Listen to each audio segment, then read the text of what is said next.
Good morning students. प्यारे बच्चों, आज हम चैप्टर नंबर 13 प्रायिकता शुरू कर रहे हैं।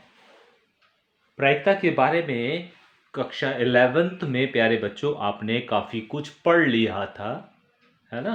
तो उन बातों को आपको अच्छे से ध्यान रखना है, विशेष रूप से जिस प्रकार से आपने सैंपल स्पेस बनाए थे, है ना, उसकी आपको ज़रूरत पड़ेगी कि किस प्रकार से आपने सैंपल स्पेस बनाए थे। चाहे वो किसी सिक्के के हों, चाहे वो किसी पासे के हों, है ना। तो उन सभी सैंपल स्पेस को जो भी आपने सीखे थे, उन्हें आप अच्छे से ध्यान रखिएगा।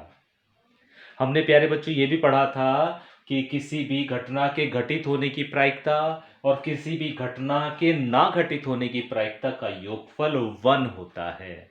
ये भी आप ध्यान रखिएगा।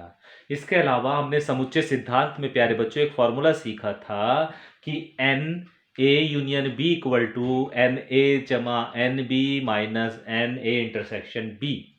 उसी के आधार पर यहाँ पर प्रायिकता में भी ये फार्मूला इस्तेमाल किया गया है, तो इसलिए हमने इसे हमने दर्शाया है P A union B equal to P A plus P B minus P A intersection B.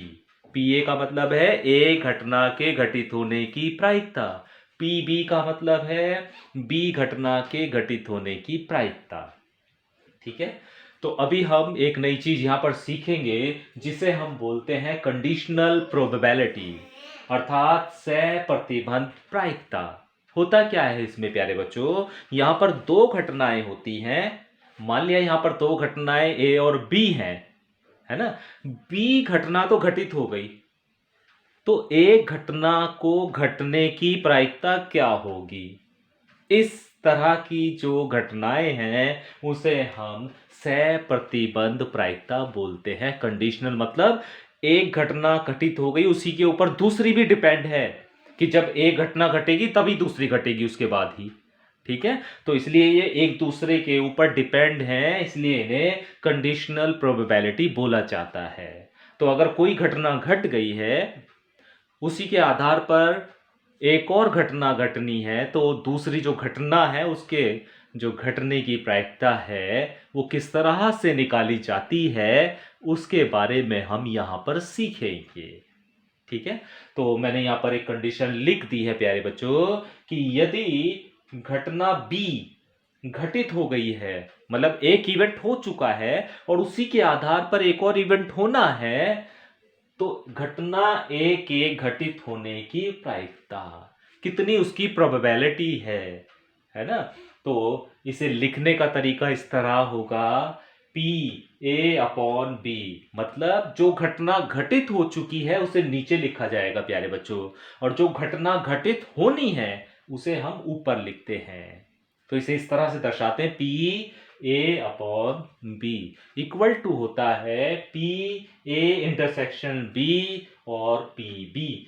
याद रखिएगा जो यहां पर है वही यहां पर होगा, और यहां पर वही होगा जो घटना हमें पता है कि हाँ ये घटित हो गई है ना।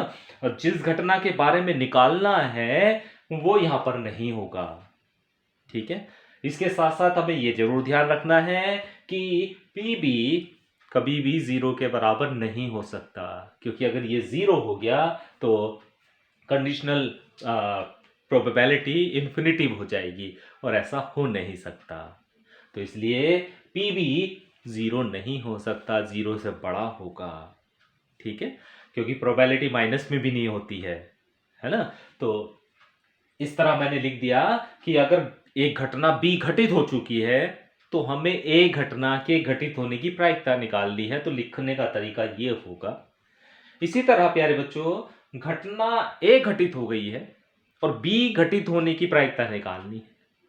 तो घटना ए तो घटित हो गई है, एक इवेंट हो चुका है, अभी हमें बी इवेंट के बारे में ज्ञात करना, उसकी प्रायिकता ज्ञात करनी है। तो बी घटना के घटित होने की प्रायिकता लिखने का तरीका वैसे होगा पी बी अपॉन ए। बी का मतलब है जिसकी प्रायिकता हम निकालना चाहते हैं, जिस घटना की प्रायिकता हम निकालना चाहते हैं। ए का मतलब है जो घटना घटित हो चुकी है, equal to P A intersection B upon P A. नीचे वही आएगा जिस घटना को घटित हो चुकी है, जो घटना घटित हो चुकी है उसी की प्रायिकता आएगा नीचे, ये ध्यान रखिएगा आप। ठीक है, तो प्यारे बच्चों इन दोनों फार्मूलों को आप अच्छे से ध्यान रखिएगा। ये दोनों फार्मूले कंडीशनल प्रोबेबिलिटी के फार्मूले हैं, इन्हें आप अच्छे से ध्यान रखिएगा। इनमें से क्वेश्चन में आपको कुछ ना कुछ इसी तरह के क्वेश्चन दिए गए होंगे, कुछ ना कुछ मिसिंग कर दिया जाएगा, उसे आपको खुद ज्ञात करना होगा। इस फार्मूले को भी आप ध्यान रखिएगा, है ना। मान लिया किसी क्वेश्चन में आपको पी ए की वैल्यू दे दी, पी बी की वैल्यू दे दी, पी ए यूनियन बी की वैल्यू दे दी, तो हमें मेन जो निकालना है पी ए इंटरसेक्शन बी निकालना है, और वो तो यहीं से निकलेगा भाई, वो बात तो यहीं से निकलेगी ना हमारी, पी ए इंटरसेक्शन बी, तो तब हमें निकालना पड़ेगा। तो ये फार्मूला भी इंपॉर्टेंट है, और ये कंडीशनल प्रोबेबिलिटी के जो फार्मूले हैं, सह प्रतिबंध प्रायिकता के जो फार्मूले हैं, वो भी आपको ध्यान रखने हैं। ठीक है, तो अभी प्यारे बच्चों इन्हीं फार्मूलों पर आधारित, इसी कंडीशन पर आधारित हम एक्सरसाइज 13.1 करना शुरू करते हैं। प्यारे बच्चों जो इस बार आपको 12th क्लास में कोर्स दिया गया है, जो 70% कोर्स दिया गया है, वो कोर्स आपका एक्सरसाइज 13.1, एक्सरसाइज 13.2 और एक्सरसाइज 13.3 में ही आ जाएगा। उसमें ही जो टॉपिक आपको दिए गए हैं वो सारे उसमें कवर हो जाएंगे। इसलिए हमें एक्सरसाइज 13.1 करनी है, 13.2 करनी है और 13.3 करनी है। ठीक है, तो आइए अब हम शुरू करते हैं एक्सरसाइज 13.1। प्यारे बच्चों एक्सरसाइज 13.1 स्टार्ट कर रहे हैं हम, और उसका हमने क्वेश्चन नंबर 1 लिया है, और ये कहा है यहाँ पर कि दो घटनाएं ई और वी है, ई और एफ, सॉरी, दो घटनाएं ई और एफ हैं, और इस प्रकार है कि पी ई बराबर 0.6 है, पी एफ बराबर 0.3 है, पी ई इंटरसेक्शन एफ बराबर 0.2 है। तो हमें पी ई अपॉन एफ और पी एफ अपॉन ई दोनों चीजें हमें यहां पर ज्ञात करनी है।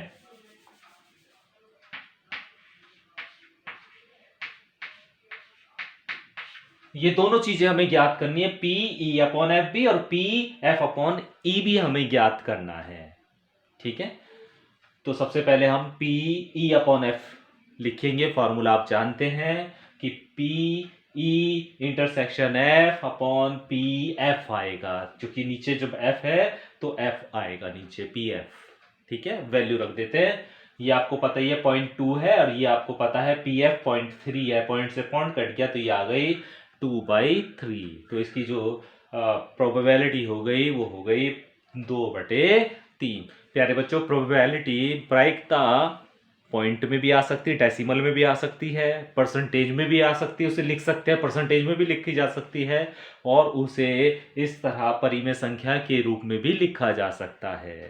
ठीक है, अभी निकालेंगे पी एफ अपॉन ई। फॉर्मूला वही P E intersection F upon P E आएगा, क्योंकि ई नीचे है तो नीचे भी प्रायिकता ई की आएगी, तो पी ई आएगा। ठीक है, वैल्यू रख दीजिए। इसकी वैल्यू तो वही है 0.2, और अपॉन इसकी वैल्यू है 0.6। पॉइंट से पॉइंट कर दिया तो 2 एकम 2 और 2 तिया 6, तो 1/3 आ जाएगा। तो इस तरह प्यारे बच्चों हम कंडीशनल प्रोबेबिलिटी लगाकर वैल्यू को निकाल सकते हैं। तो इस एक्सरसाइज के क्वेश्चन में हमें इसी तरह का प्रयोग करना है। इन्हीं क्वेश्चन को, जो भी दिए गए क्वेश्चन हैं, उन्हें इसी तरह से हम इस एक्सरसाइज में करेंगे। प्यारे बच्चों दूसरा क्वेश्चन आप पढ़ेंगे तो खुद ही कर लेंगे उसे, बहुत आसान सा क्वेश्चन है। क्वेश्चन नंबर 3 देखिए प्यारे बच्चों, पी ए आपको दी हुई है 0.8, पी बी आपको दी है 0.5, पी बी अपॉन ए बराबर दी है 0.4, और हमें ये तीन चीजें ज्ञात करनी है। पी ए इंटरसेक्शन बी ज्ञात करना है, पी ए अपॉन बी ज्ञात करना है, पी ए यूनियन बी ज्ञात करना है।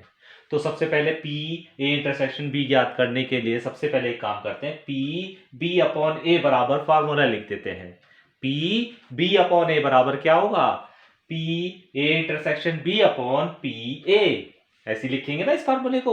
तो P A intersection B upon P A, यहां पे वैल्यू रख दीजिए। इसकी वैल्यू आपको पता है 0.4, इसकी वैल्यू नहीं पता है, इसकी वैल्यू पता है आपको 0.8, इसकी मल्टीप्लाई हो जाएगी तो पी ए इंटरसेक्शन बी की वैल्यू आ जाएगी 0.32।